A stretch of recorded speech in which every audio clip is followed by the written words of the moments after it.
Tell me about yourself is one of the most common interview questions that you're going to get throughout your entire career. Ironically though, it's one of the most misunderstood interview questions. You know the question is coming and it sounds easy on paper, but then you find yourself in the interview in the moment and you start saying to yourself, what do I actually say here? Where should I start? And when do I stop? As a recruiter, I have interviewed thousands of people from account executives all the way up to CEOs, and so many people fail this question, which can have a huge negative impact on the interview and is very hard to overcome. In this video, I'm going to give you an incredibly simple framework that I developed that will ensure that you always give a really confident and succinct answer to this question. And I know this framework works because I've given it to thousands of people. The people that answer this question correctly get hired. The people that struggle with it often don't make it past the first round. So why does this happen to so many people? Some people ramble. They start with where they were born, what their childhood hobbies were, and 5 minutes later, they're still going but haven't mentioned a single thing about their experience. Others just start reciting their resume with job titles and dates of employment, but there's no real storytelling or engagement to hook the interviewer in. And the worst mistake of all of them is any answer that doesn't actually connect your experience back to the role, which is going to leave the interviewer just sitting there wondering, why is this relevant? But really, why most people fail this interview question is because they're answering the wrong question. When an interviewer says, tell me about yourself, what they're really saying is, why is it beneficial for us to be talking today? Even more specifically, why is it beneficial for us to be talking today about this role and your experience? Now you might be saying, if that's the question they want to ask, then why don't they ask it? To be honest with you, it's not designed to be a trick question. I just think that interviewers have become over-reliant on this generic interview question to start an interview. So from here on out, when you hear tell me about yourself, what you're really going to answer is, why is it beneficial for us to be talking today? Here's the truth behind this. When hiring managers ask for this, they're actually looking for three things. The first one is, can you communicate clearly and concisely? This one's incredibly important if you're a recent graduate and early stage professional, because you're not going to have a lot of hard skills and professional experience to bring to the table. So they're going to over-index on your ability to effectively and clearly communicate. The second thing they're looking for is, do you have a baseline understanding of what the role is and how your experience aligns to it? Now, this doesn't mean you have to memorize the job description and all of the bullet points, but it does require you to do some skimming and reading and have a baseline understanding of what the role is. And lastly, can you speak with confidence on the value that you can bring to the role based off of your experience? So I developed this incredibly simple framework on how to answer this interview question that anybody can use in any job interview. The framework is called past,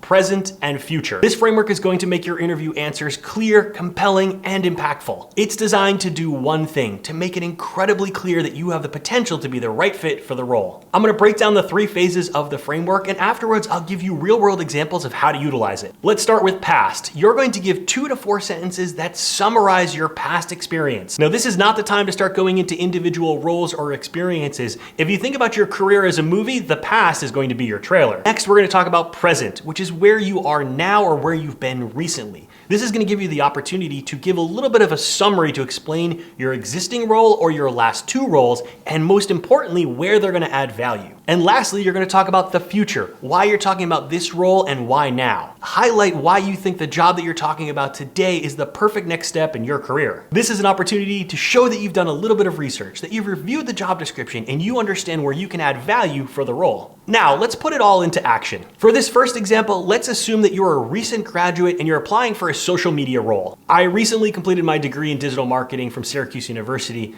I chose that program because they had a really innovative program around social media under the broader digital marketing degree, which is an area that I really want to focus on in my career. I even got to take some really cool classes around AI and social media in my senior year. Most recently, I just completed an internship with the Chicago Bulls, which is kind of known as a best in class across the NBA when it comes to social engagement. I got to work on an incredible team and got some really hands-on experience on how to build like an organic video strategy, not only for social media engagement and growing your social media channels, but really to drive ticket sales. As I think about this role and why I'm excited that we're talking, I did a little research. Not only does it outline the job description that you're starting to build your organic video strategy, but I poked around in your social media channels and I see that video is starting to peek through in your strategy. And I'm really excited because this is an area where I can take the learnings from Syracuse as well as my internship, and I feel like I can accelerate the impact that I can provide really quickly. Here's why this interview answer works. It's structured and to the point. If you notice, it took me less than a minute to answer this interview question. I connected my past and present experience and how it's going to add value for the role. I also articulated that I've done a little bit of research and I understand the team and the company goals around the role. In the second example, you're a mid-career candidate and you're going to be applying for a social media role. After graduating from Syracuse University with a degree in digital marketing and completing a few internships on social media teams, I joined the social media team at the Chicago Bulls. For the past 3 years, I've been really focused on two core things: increasing social media engagement and fan engagement, as well as increasing ticket sales. We've had great success in both of those categories. As an example, we've increased our Instagram followers by 200% as well as our ticket sales by 17%. I saw in the job description that those are two areas that you want to emphasize for this role. One of the reasons why I'm so excited about this opportunity is I want to take the expertise and skills that I've learned over the last 3 years and apply those to your strategy to help really accelerate where I can add a lot of impact for the role. Here's why this answer works. I use specific numbers to show my impact. I clearly connected how my past experience and skills are going to add value for the role,